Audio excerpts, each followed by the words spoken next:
And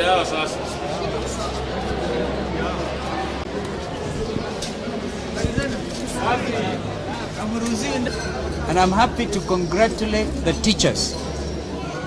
I said just before I left that the amount of money, interest that accrued to an individual's account or a group of individuals who had put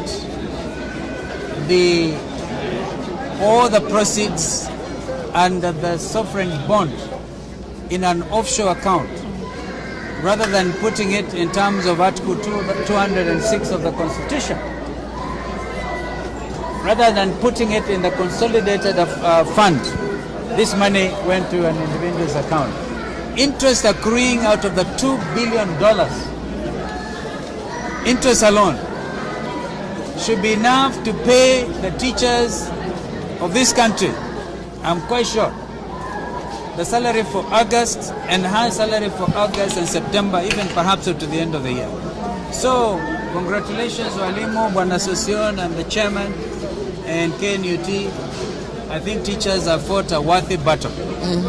When we negotiated the Arusha Accords for the East African community, including coming into force of the East African Common Market, and more importantly within COMESA, we kept on extending the deadlines because we felt as countries in East Africa that sugar is a very important commodity.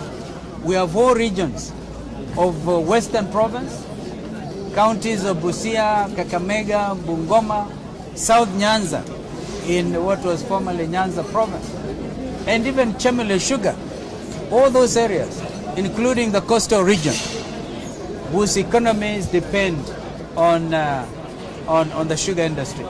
So we cannot just open up floodgates, because I know that we had to extend, even after the coming into effect of the COMESA rules, extended them by another 2 or 3 years in order to at least give capacity to our farmers to be able to stand on their own. Because Kenana Sugar, which is the largest sugar factory in Africa, which is based in North Sudan, what is now the Sudan, that alone can flood the sugar, and our farmers will go into serious losses. So again, this is a very important matter.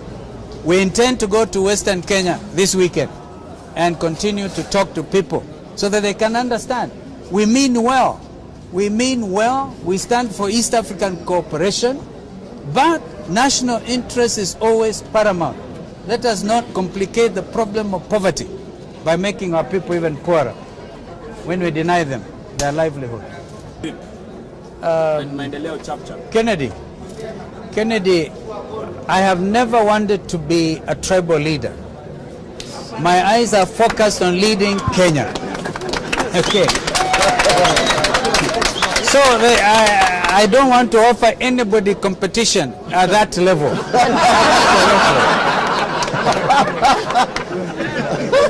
Absolutely. That tells you we are focused on 2017. It is a legitimate expectation of all Kenyans that the former vice president, who did so much, in my view, did so much, was the gum that brought together the Grand Coalition government, right? Remember? Yeah? Did even incredible things about shuttle diplomacy. And I was the darling of everybody at the time. All right? Stood with my brother Raila Odinga, and both of us had our votes stolen. I always like to say Raila has a very big heart. Mimi nimeibiwa mara moja, I cannot take it again.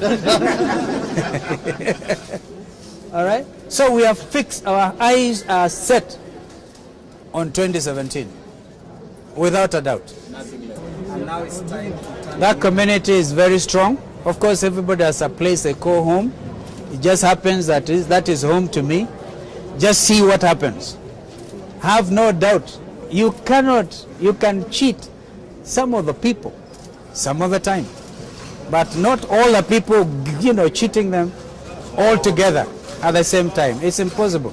In effect, what has happened is the people are now absolutely aware of what direction they should take. So again, legitimate, if people have legitimate expectations about wanting to be regional kingpins, as I said, I offer no competition whatsoever. Maybe Senator Mutula will go for that one. Thank you.